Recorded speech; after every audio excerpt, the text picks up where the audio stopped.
നമസ്കാരം. ഇന്ന് ജൂൺ 19 വായനാ ദിനം. വായനയുടെ അറിവിന്റെ ലോകത്ത് നമ്മേക്കാൾ പിടിച്ചു നടത്തിയ PN പണിക്കരുടെ ചരമദിനം.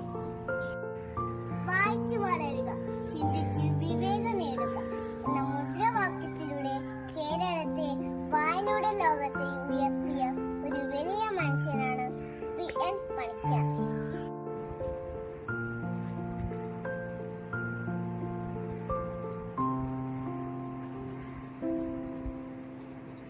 വിദ്യാർത്ഥികളായ നമ്മുടെ കടമയാണ് അറിവ് നേടുക എന്ന്. അതിന് ഏറ്റവും പ്രധാന മാർഗം വായനയാണ്.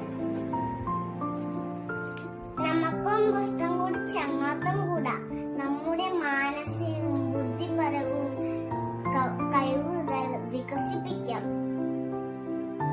എന്നാൽ ഇന്ന് വായന കുറഞ്ഞു വരികയാണ്. പുതിയ തലമുറ മൊബൈലും കമ്പ്യൂട്ടറും ചുരുങ്ങി പോവുകയാണ്.